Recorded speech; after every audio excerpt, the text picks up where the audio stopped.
Bismillahirrahmanirrahim. Assalamualaikum warahmatullahi wabarakatuh. Alhamdulillahirabbil alamin. Wal 'aqibatu lil muttaqin. Wa la 'udwana illa 'alal zalimin. Asyhadu an la ilaha illallah wahdahu la syarika lah. Wa asyhadu anna sayyidana Muhammadan 'abduhu wa rasuluh.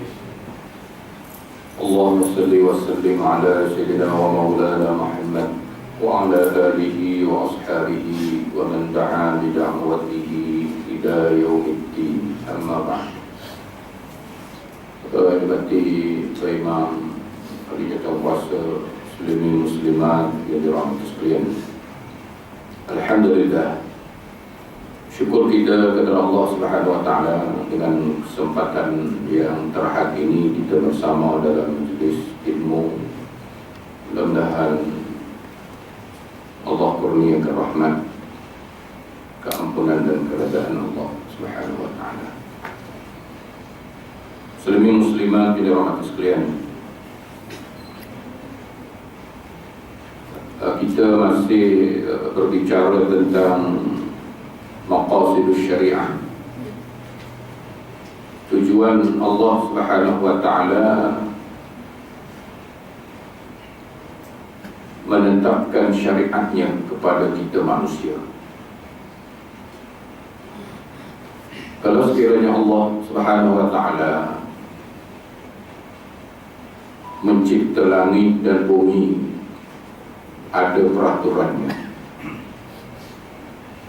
ada waktu dan masa ketikanya. Maka manusia yang lebih bernilai daripada makhluk yang lain, mesti Allah Subhanahu wa taala tetapkan peraturan dan undang-undangnya. Walaupun makhluk Allah yang tidak ada akal, ada waktu dan ketikanya. Apakah pula manusia, mesti ada peraturan dan ketetapannya. Jadi tujuan Allah Subhanahu wa taala meletakkan, mewajibkan syariatnya ialah untuk memberi kebaikan kita manusia. Dan telah saya jelaskan sebelum ini bahawa tujuan syariat Allah Subhanahu wa taala diwajibkan, maka para ulama telah membahagikan 3 kepentingan yang perlu ada pada manusia. Yang pertama ialah daruriyat. Daruriyat ialah perkara yang pasti dilaksanakan. Tanpa pelaksanaan itu, manusia hidup dalam keadaan kucar kacir, manusia hidup dalam keadaan tidak tenang dan tidak tenteram. Maka perkara daruri ini pasti wajib dilaksanakan. Jadi diantaranya ialah hukum hudud. Jadi tujuan hukum hudud dilaksanakan untuk menjaga 5 prinsip yang ada pada manusia. Yang pertama, untuk menjaga harta. Bagaimana tuan-tuan keadaan masyarakat sekiranya berlaku pencurian, berlaku rompakan? Apakah masyarakat itu aman? Apakah masyarakat itu tenang? Sudah tentu tidak aman dan tidak tenang. Yang menjadi mangsa adalah orang yang cerdik mencari harta. Bukan semua orang cerdik itu mencari harta. Ada orang cerdik, ada orang yang tak cerdik. Jadi yang menjadi mangsanya orang yang mempunyai wang. Sebab itu Islam telah menetapkan bagi orang yang mencuri dipotong tangan. bagi orang yang merompak dipotong tangan dan kaki secara bersila. Itu cara Allah mengawal masyarakat. Yang kedua, untuk menjaga maruah. Untuk menjaga maruah, kita dilarang menuduh seseorang itu tanpa bukti kerana melibatkan maruah. Seperti kita menuduh orang berzina, Islam tidak menyuruh. Maka orang yang menuduh tanpa bukti dikenakan hukum qazaf. Walladzina yarmuna al-muhsanati thumma lam ya'tu bi arba'ati syuhada fajliduhum 80 jaldah. Kerana maruah, untuk menjaga akal. Bagaimana masyarakat kalau sekiranya kebanyakan kita terlibat dengan arak dadah? Orang Islam dia boleh minum arak sampai pecah perut pun dia boleh minum. Itu hak dia. Sebab tidak ada penilaian pahala dan dosa terhadap orang kafir. Orang kafir dia tak dinilai dosa dia, tak dinilai pahala dia. Kosong, zero. Jadi kalau ia tidak mendapat hidayah daripada Allah Subhanahu Wa Taala, maka tempat orang kafir ialah neraka. Wa nuslihi jahannam wa sa'at masira. Tempat yang dalam neraka. Tapi bagi kita ada dosa pahala, kita ada hisab, kita ada timbang, kita terpaksa melalui siratal mustaqim. Ya. Jadi itu tuan-tuan, penilaian Allah Subhanahu Wa Taala. Jadi kalau sekiranya masyarakat ini asyik minum arak, dadah, apa berlaku? Masyarakat rusak dan ramai manusia akan lupa Allah. Sedangkan Allah Subhanahu Wa Taala menyuruh kita supaya kita sentiasa mengingatinya. Apa tuan-tuan kesan daripada mabuk? Sebab itu Allah menyebut di dalam Al-Quran, innamal khamru wal maisir wal ansab wal azlam rijsun min amali syaitan fajtanibuhu la'allakum tuflihun.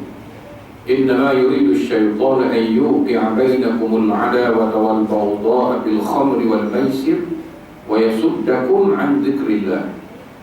Jadi orang yang minum arak ini wa yasuddakum an dzikrillah, ia dihalang oleh Allah daripada mengingati Allah. Wa anis salat, dan dia akan tinggal sembahyang. Fahal antum muntahun, kata Allah. Apakah kamu masih tidak mahu berhenti?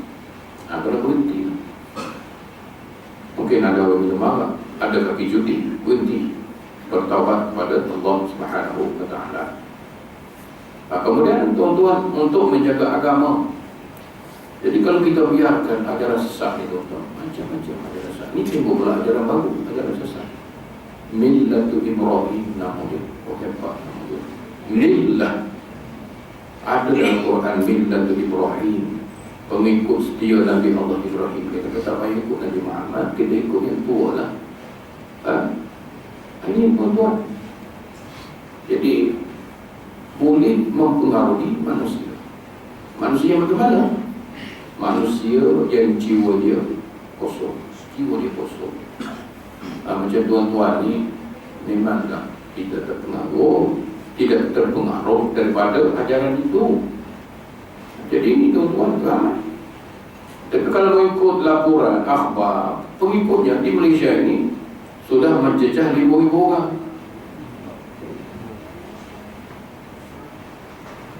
Berpusat di Selangor. Memang Lembah Kelang ni tuan-tuan, apa pun jadi pusat di sini. Pusat duit pun Selangor. Pusat segala-galanya di sini. Pelarian pun ramai di Selangor. Duit pun banyak di Selangor. Sampai 3.5 bilion tak boleh belanja, tak pandai belanja. Tak pernah belanja lah sekarang. Duit dah ada kan. Kalau duit ada, kan susah. Kalau duit ada, ikmalu ma syi'tum. Buat apa yang kamu nak. Turun pada kita ni duit bagi kepada jatah kuasa masjid ke, jatah kuasa surau ke, ada duit banyak, bagilah. Jadi tuan-tuan yang rahmat sekalian, itu dia punya penilaian syarak. Jadi kalau tidak ada hukuman ke atas orang murtad, yang ini dulu dalam 3 hari pula ada di antara NGO di Malaysia dijemput untuk membentangkan liberalisme, pluralisme, ini jadi mama, nasionalisme, ini kapitalisme. Jadi kalau mama ni pasma, sama lah tu. Kalau mama tu kena tuan-tuan dah fikir 2 kali. Kalau bunyi ma, ya, bukan maropuka. Kalau maropuka tu lain. Ini ma di belakang. Itu kena betul. Jadi jangan kita mudah pengaruh. Jadi sebab itu Islam bagi orang yang murtad ini dihukum buruk. Kalau tidak, tuan-tuan, hancur.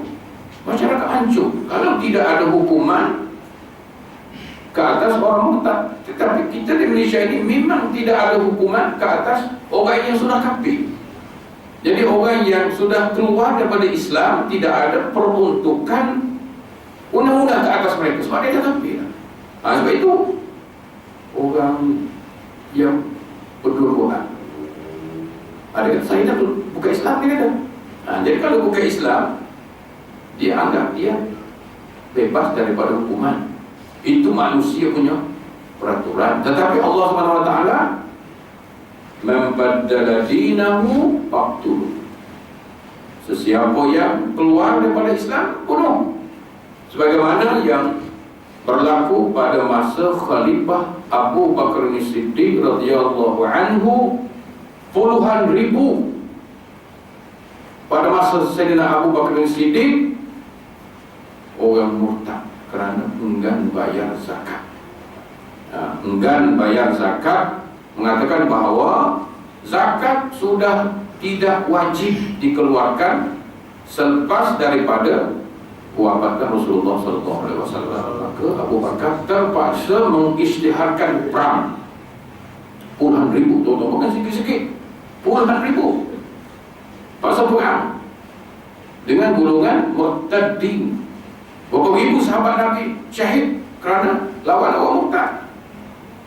Ini jadi kalau kita biarkan dia punya apa, tuan-tuan, ajaran sesat ni, masyarakat kita akan rusak. Mana nak tak usah, kita ada anak, entah anak kita kahwin dengan orang yang keturunan murtad, Qadiani ke, macam-macam, tuan-tuan. Jadi sebab itu Islam mesti membersihkan akidah.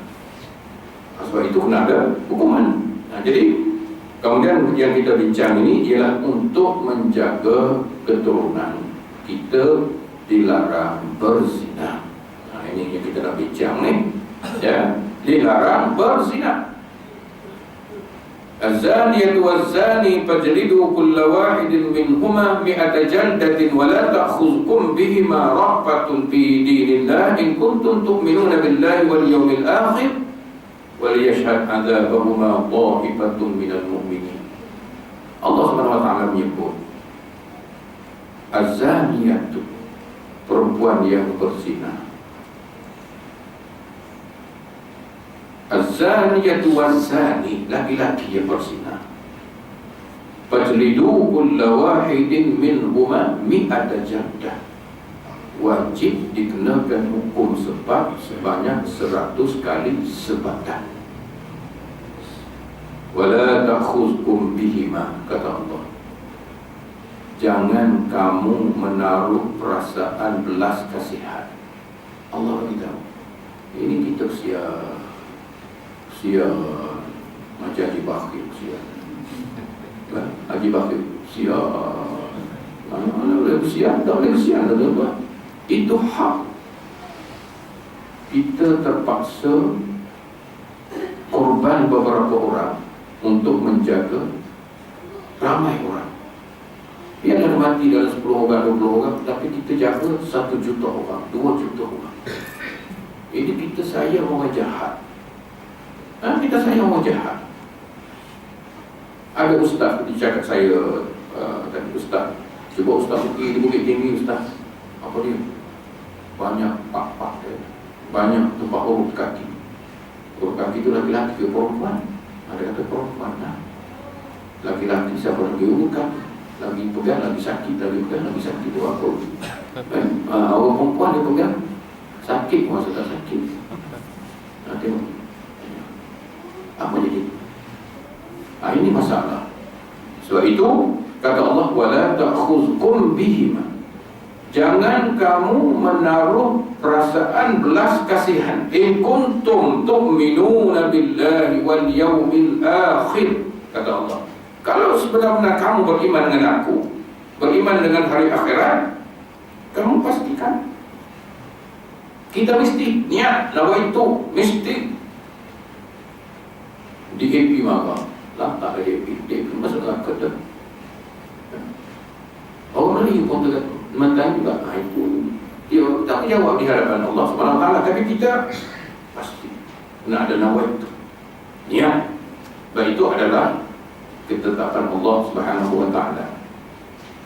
Wal yashhad adzabahuma ta'ifatun minal mu'minin, kata Allah. Hukuman itu mesti disaksikan oleh orang ramai. Ucap, tengok, potong tangan, mesti orang tengok. Lihat langsung dalam TV tu. Potong tangan, tarik, potong. Bismillah, Allah Akbar juga kata kan. Tak tahu kan sebenarnya itu nak sebenarnya kurban tu. Bismillah, Allahu Akbar. Potong tangan, Bismillah, Allah Akbar. Okey, boleh, tak salah. Bismillah juga, Bismillah, Allahu Akbar. Tarik, pum, senang. Ramai orang tak kerja, buka jawatan kosong untuk hukum potong tangan. Siapa nak? Sekali potong tangan 300. Kita kena potong pisau dah ada.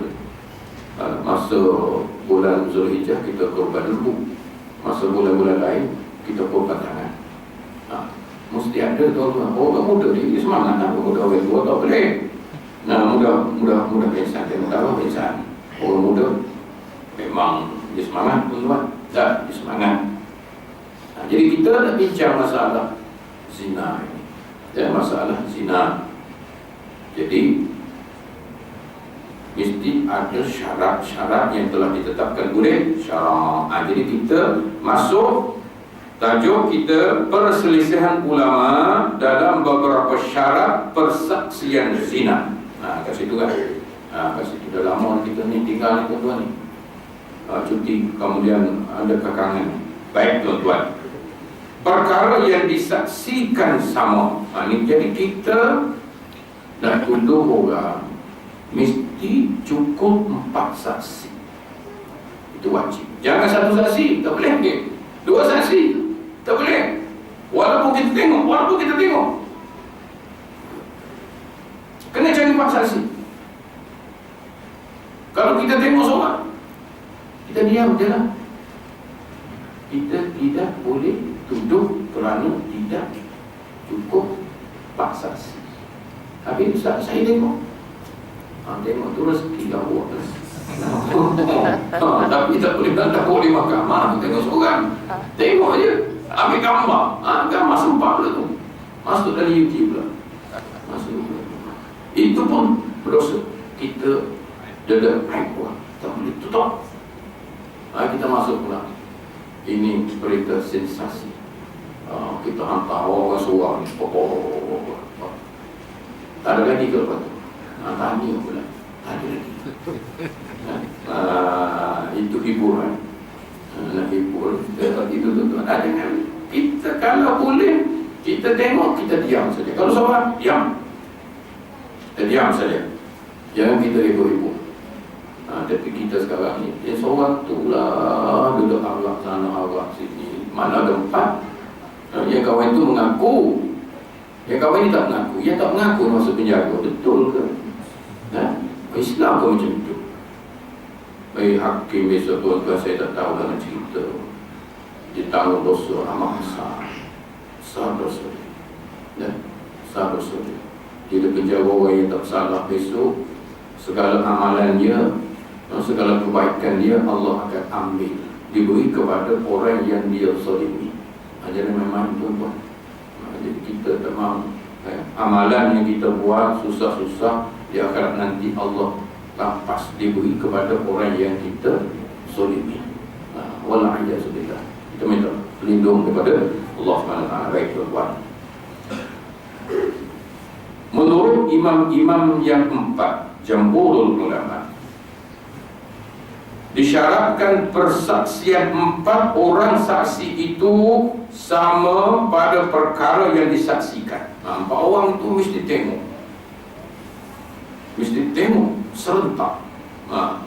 Bukan main agak-agaknya, tengok, clear, dah jelas, okey, nampak. Saksi empat lagi, supaya tidak timbul pertentangan apabila di mahkamah. Jangan pula saksi pula lain, di mahkamah lain pula, supaya perkara ini jelas. Sebagaimana kata Nabi SAW, kamu melihat perbuatan itu berlaku umpama keris masuk dalam sarungnya. Maknanya jelas tuan-tuan. Tapi keris tak ada sarung sekarang. Seperti batang celak masuk dalam sarang dia. Celak mata. Macam itulah gambaran Rasulullah SAW supaya jelas. Jangan benda itu tak jelas, andaian saja, tak boleh. Dua hamba Allah ini berada di bawah selimut. Kita bertengok, nampak kan? Tak nampak pun, memang dah tak boleh. Tuan-tuan, awak tengok tak? Tak tengok. Takkanlah kucing tak makan ikan. Memang sekarang kucing tak makan ikan. Sekarang kucing makan ikan lah. Bagi ikan boleh tak pakai kucing sekarang. Jadi sebab itu tuan-tuan, kita mesti tengok dengan jelas, sebagaimana batang celak masuk ke dalam sarung dia. Macam itu sekali jelas, baru kita boleh sabit perbuatan itu. Kalau kita tak nampak walaupun dia buat tuan-tuan, maka kita tidak boleh tuduh. Walaupun dia buat, nampak, tak nampak.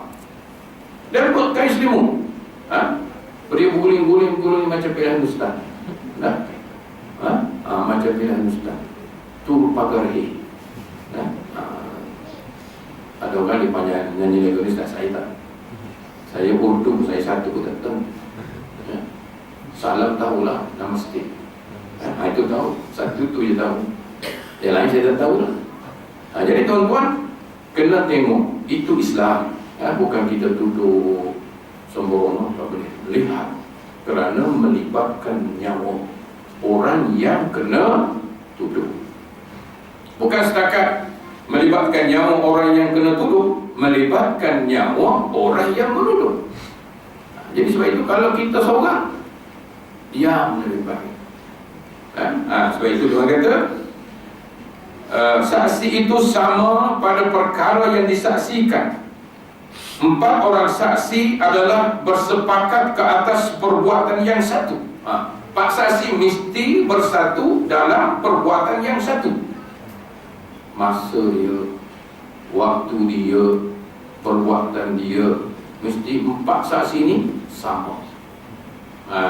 Tidak ada percanggahan dari sudut bukti. Yang kita ni siang ke malam. Ya ini kata siang, ini kata malam cuma lampu itu. Itu sudah ditolak. Tudra'ul hudud bisyubhat. Hukum hudud ditolak kerana timbul keraguan. Ragu tak boleh. Dia hukum hudud ni tuan-tuan mesti 100%, bukan 99%, 100% yakin. Jangan agak-agak takkanlah dia duduk dua-dua tu tak buat apa-apa. Tak semesti tuan-tuan. Ada orang tu ajuz, terlalu tua, dah mati pucuk dah. Maka tu ahli je baru itu. Dia mungkin tu dia dah tak lama dah orang kata tak ada nyawa dah. Cuma nafsu dia ada, nyawa tak ada. Kemungkinan berlaku. Sebab itu kita kena lihat begitu betul tepat, bukan andaian, kerana melibatkan nyawa. Bagaimana tuan-tuan kita jalankan hukum rejam ataupun sebat 100 kali ke atas orang yang tidak bersalah? Sebab itu Nabi sebut lebih baik kita membebaskan orang yang bersalah daripada menjatuhkan hukuman ke atas orang yang tidak bersalah. Kita bebaskan orang bersalah, dia memang bersalah, bebaskan. Jika kita menjatuhkan hukuman ke atas orang yang tidak bersalah, lebih baik kita bebaskan orang yang bersalah daripada menjatuhkan hukuman ke atas orang yang tak bersalah. Bebaskan. Tak ada bukti. Tak ada bukti, tuan-tuan. Bebaskan. Kalau tak ada bukti, 4, maka dikenakan hukum ta'zir. Itu saja. Hukum ta'zir lah. Bukan sebab, bukan rejam. Ta'zir itu bergantung kepada budi bicara hakim. Tapi kita Malaysia ni semua hukum ta'zir. Semua hukum ta'zir. Zina tu ta'zir, rompak pun ta'zir. Semua hukum ta'zir. Tak ada hukum itu tak ada. Ya je. Bila nak buat ni? Tak buat. Kita tunggu apa pun tuan-tuan. Kita sabar je. Mungkin kita ada puasa. Besok Allah tanya semua. Kita tanya besar-besar dulu. Kita ni bawah-bawah ni, kita kemudian Allah tanya. Baik tuan-tuan, bersepakat ke atas perbuatan yang satu pada tempat dan masa yang sama. Dia tanya, hakim tanya, masuk seorang, kamu nampak tak? Bagaimana keadaan dia berpakaian? Tak ada pakaian tuan hakim. Oh, tak ada pakaian.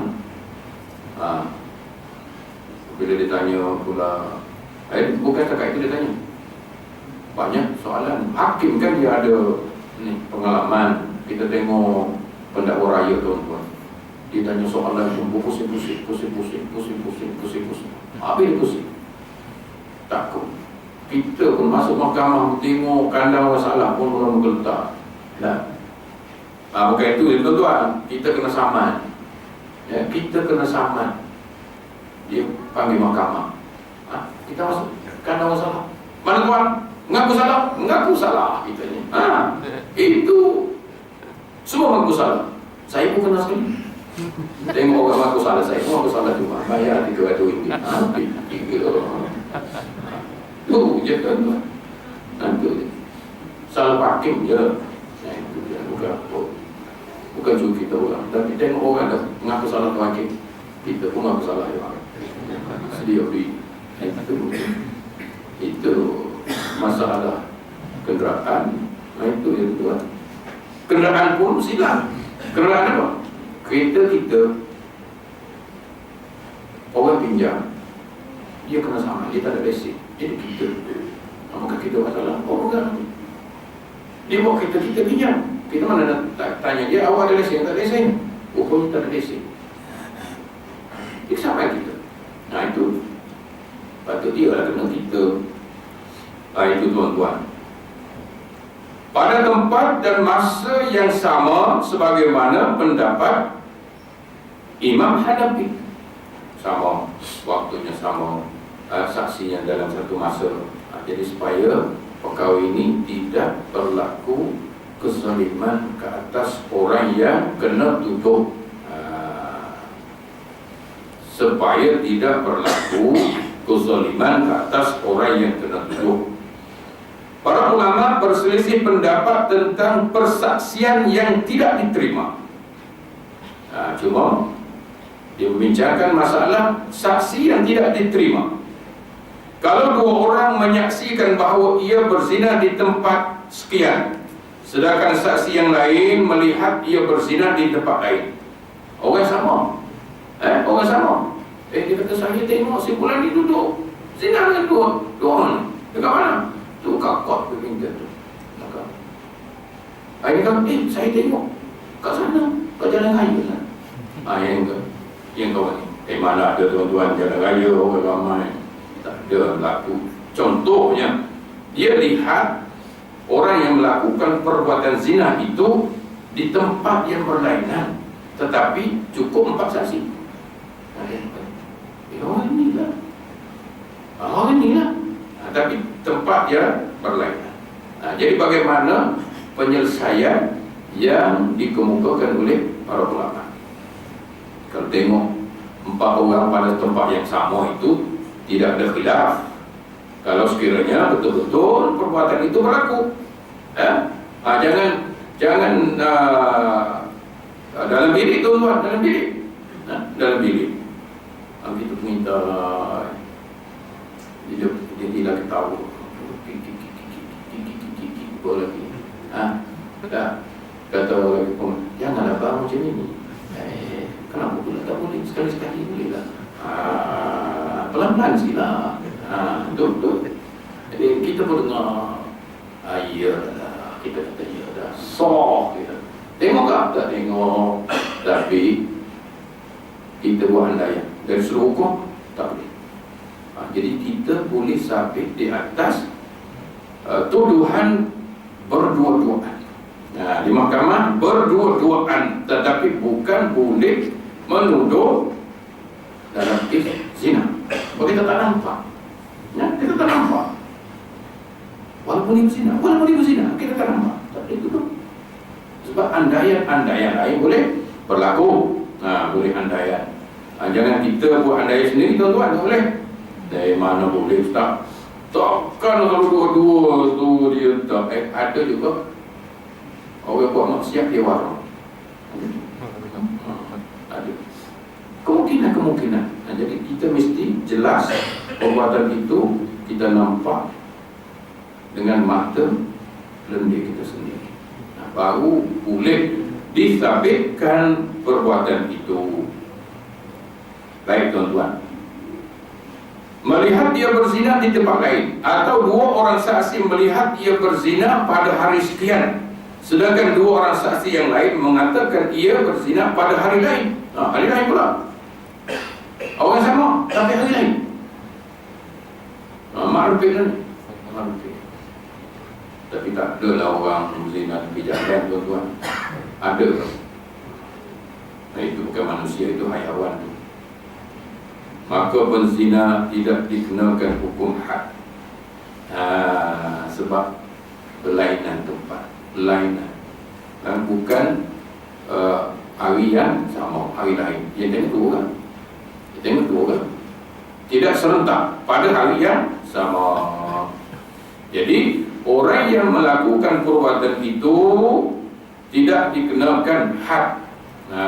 Dia kata, sedangkan 2 orang saksi yang lain mengatakan ia berzina pada hari lain, maka penzina tidak dikenakan hukum had. Begitu juga saksi tidak dikenakan hukum qazaf mengikut pandangan jamhurul ulama. Kerana apa? Kerana perkara yang disaksikan tidak berbeza ketika penyaksian kerana bagi mereka, kerana berlainan tempat. Dia kena tengok 4 serentak. Kalau hari lain dia tengok 2. Dan tercukup syarat. Apabila tercukup syarat, maka dia tidak boleh dikenakan hukum had. Cuma boleh dikenakan hukum takzir. Hukum takzir itu boleh.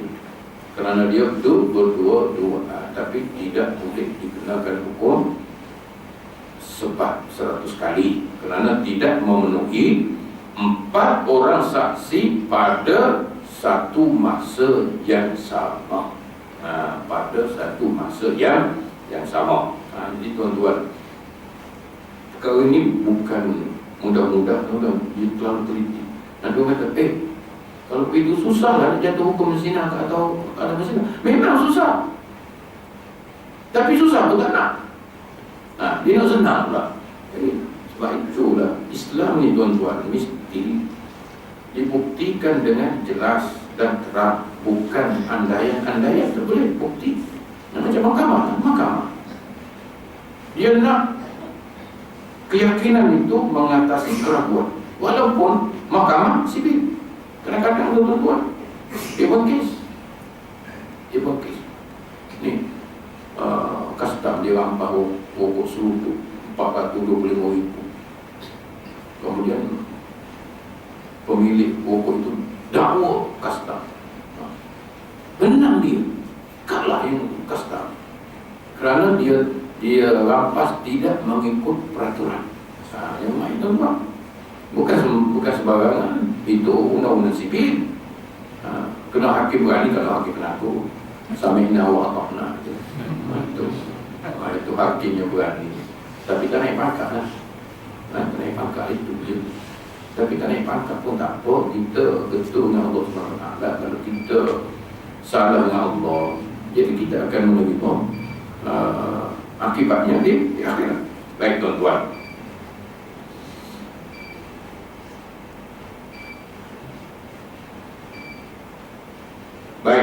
kemudian kerana perkara yang disaksikan tidak berbeza ketika penyaksian, kerana bagi mereka zina ini dikenakan had. Menurut mereka dikenakan had kerana bilangan telah kurang, sedangkan bilangan saksi yang kurang dikira qazaf, sama seperti kalau hanya 3 orang saksi zina. Jadi tuan-tuan, kalau orang yang menuduh cuma 3 orang, dituduh. Jadi orang yang menuduh itu dikenakan hukum qazaf 3 orang. Walaupun benda itu berlaku, kerana tidak mencukupi 4 orang. Jadi kalau 3 orang, kita tak boleh tuduh lah. Kita tidak boleh tuduh di atas dasar zina, tetapi boleh kita tuduh di atas dasar berdua-duaan, berkhulwat, boleh. Tapi di atas zina tak boleh. Sebab kita ambil saksi orang lain pula, orang yang tak nampak, dia tak tengok, kita masuk satu, kita ajarlah dia, awak cakap macam ni, awak cakap macam ni, tak boleh. Kalau tidak, maka tidak boleh dituduh di atas zina, maka ia hanya boleh dituduh di atas dasar berkhulwat, berdua-duaan. Jadi hukumnya taksir saja lah. Sebab tak cukup sebab taksir. Jadi kita tidak boleh tuduh zina, kita hanya boleh tuduh dalam keadaan dia berdua-duaan. Kalau kita tuduh zina tak cukup, kita kena hukum qazaf. Hukum qazaf. Cari nahan. Ini kita dah seorang tu bersumpah anak-anak tu, bangang punya orang. Dah patut dia kena hukum. Ada mengikut Islam, yang dia pula bebas lepas. Yang kawan ni pula yang tak mengaku ni masuk penjara. Tak apalah. Ya, aku boleh buat itu dunia, tuan-tuan. Kita akan bicara di akhirat semula. Akhirat balik akan ditentukan akhirat. Allah bicara pula orang ni. Jadi sebab itu tuan-tuan, kita kena faham dengan teliti. Baik, dalam kes di atas, Imam Abu Hanifah dan Imam Ahmad Ibn Hanbal berpendapat kesaksian itu boleh diterima kerana mungkin perbuatan zina dimulakan di satu penjuru dan disudahi dengan penjuru lain. Jadi bagi Imam Hanafi dan Imam Ahmad Ibn Hanbal, kalau orang itu dia berzina, dia tengok sebelah sini, orang tengok, 2 orang boleh tengok sebelah sini, maka mengikut pandangan Imam Hanafi, Imam Hanbali, perbuatan itu boleh dituduh zina kerana disaksikan oleh 4 orang, walaupun dia melakukan perbuatan di penjuru yang berlainan. Mungkin dia mula kat sini, dia pusing sampai sana. Hebat tu, pusing macam kami punya orang, pusing penuh. habis hujung sana. Macam lomba lari pula. Itu mungkin juga. Jadi kalau mengikut Imam Hanifah, boleh dituduh sebagai zina kerana 4 saksi. Ada pusing-pusing macam tu kan? Tak tahulah. Wallahualam, kita pun tak jenis anak ni tuan-tuan nak macam jenis anak ni kemungkinan. Ini syarak kan? Syarak. Jangan kalau ustaz ni cakap ucap. Bukan. Ada tuan-tuan yang kalau ustaz ni cakap, kita nak bagi faham. Ya. Saya nak bagi faham tuan-tuan supaya kita tidak mudah untuk menuduh sesuatu. Jadi kalau berlaku sesuatu, maka kita ada jawapan. Oh, kalau tuduh macam ni, mana boleh. Yang kita ni abuk pun tak tahu. Orang tuduh, percaya. Ramai orang berdosa, tetap banyak dosa. Kita kat pilihan raya dulu, Allah saya dengar tuan-tuan, panah telinga. Panah. Tu. Saya tak cakap orang, panah je dengar, Allahu Akbar, kamu cakap. Sekarang ni diam lah, tak ada lah. Sebab apa? Pilihan raya.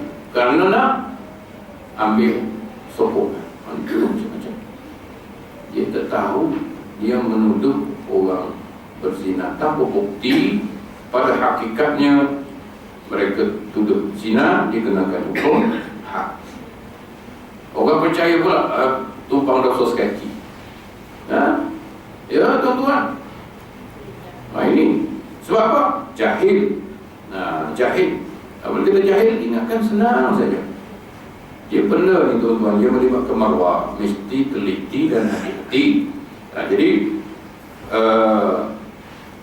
kalau mengikut Imam Hanafi, kalau dia melihat orang itu berzina, ya, dalam 4 orang berlainan tempat, maka boleh dijatuhkan hukuman. Dia tengok sini, orang ini tengok sini, saya tengok penjuru ini, orang yang penjuru ini. Bagaimana boleh berlaku? Mungkin dia pusing-pusing tu, ya, dia pusing-pusing, jadi sudah seberang sana, macam belum lari pula. Jadi boleh dijatuhkan hukuman. Namun sekiranya rumah itu besar, penjuru yang disuruh ke penjuru lain, namun sekiranya rumah itu besar, kesaksian tersebut tidak boleh diterima kerana ia menjadi 2 buah rumah. Kalau tempat lain pula hal. Berlainan tempat. Ini sekali pulau sana, pulau satu. Jadi kita boleh diterima. Imam Malik dan Asy-Syafi'i berpendapat kesaksian itu tidak boleh diterima dan had tidak boleh disabitkan dengannya kerana mereka itu berlainan pendapat dalam perbuatan zina. Jadi dia khilaf. Jadi kalau berlainan tempat khilaf. Jadi itu tuan-tuan bergantung kepada kebijaksanaan hakim. Jadi hakim ni orang mesti orang cerdik. Bukan orang yang tak cerdik. Hakim ni mesti orang cerdik. Cerdik. Sebelum kita jatuh hukuman, kita kena solat hajat, berdoa, bermunajat kepada Allah SWT. Jangan kita senang saja. Kita minta Allah bagi lorong, bagi jalan kepada kita supaya kita jalankan, menjatuhkan hukuman ini mengikut ketentuan Allah SWT.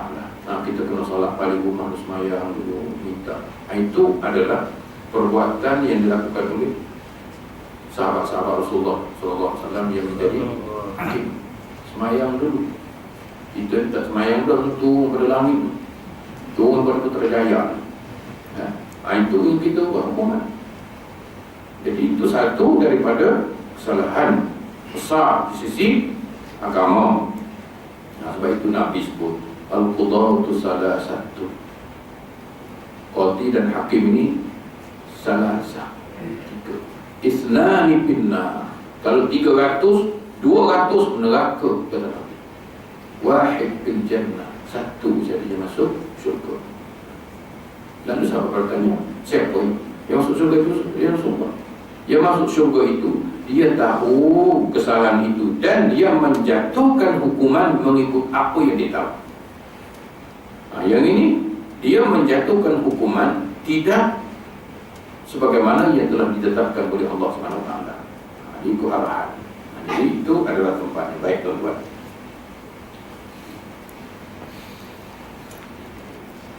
Kesaksian dalam satu pertemuan. Jadi saksi ini mesti datang pada masa yang sama. Orang mesti masa yang sama ataupun berlainan hari.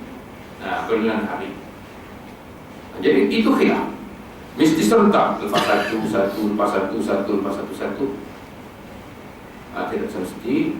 Ada ulama kata tidak semestinya masa yang sama, tetapi mesti hakim yang sama. Hakim yang sama pada hari yang sama. Tak semestinya. Mungkin hakim ni dia panggil 2 orang saksi. Dia kata rehat, dia kata sambung pukul 2. Dia perlu 2 orang ni pula. Boleh tak? Saksi yang 4 ini berbeza masa. Itu adalah akan kita bincang nanti. Baik tuan-tuan.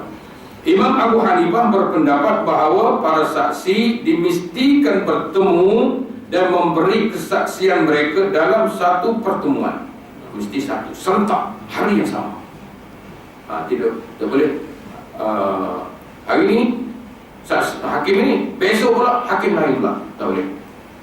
Mesti saksi dipanggil dalam satu masa yang sama. Jika mereka datang berasingan dan memberi kesaksian seorang lepas seorang, kesaksian mereka tidak boleh diterima sebagaimana yang telah ditetapkan. Datang seorang, itu tidak boleh diterima. Mesti serentak. Ini datang seorang, besok datang seorang lagi, datang seorang lagi. Itu tak dibolehkan. Mesti serentak.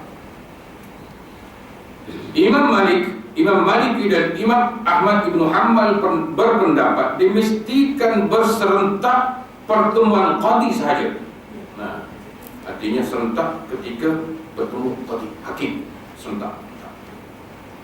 Jadi berlainan masa itu tak masalah. Mungkin soal jawab itu memakan masa. Terpaksa dia nak rehat. Kita rehat. Saksi yang ketiga, keempat selepas ini. Itu boleh, tapi datang kalian qadi yang sama, hakim sama. Baik tuan-tuan. Jika para saksi datang berasingan sedang hakim masih berada dan tidak berganjak dalam majlis hukumannya, kesaksian mereka boleh diterima. Saksi hakim tu ada, hakim tu masih hakim yang sama, masih duduk di tempat perbicaraan. Kata seorang, duduk dia datang seorang lagi. Tapi biasanya mahkamah ni tuan-tuan mesti pihak pendaftar pastikan saksi itu sudah berada di mahkamah. Sama polis lah, dah saksi semua ada. Ini pula hakim nak bicara, mana saksi? Saksi belum datang tuan hakim. Marah tuan hakim, menghalang kerja-kerja dia. Dia pastikan sudah ada. Ada lah dia punya pendakwa raya tu, dia kata tuan hakim, semua saksi kita datang. Ini kata saksi 3 orang tak datang. Apa hakim kata? Ditangguhkan pada tarikh lain. Itu. Jadi pasal ditangguhkan pada waktu lain. Tangguh pula. Jadi kena pada masa yang sama atau masa yang berlainan, tetapi hakim masih berada di tempat perbicaraan. Masih hakim dulu. Maknanya berehat dulu boleh, bukan tak boleh tuan-tuan. Takkan yang selesai. Kadang-kadang kes itu banyak soal jawab. Ada pendakwa raya, ada pula pembela. Macam-macam lah. Banyak. Baik tuan-tuan.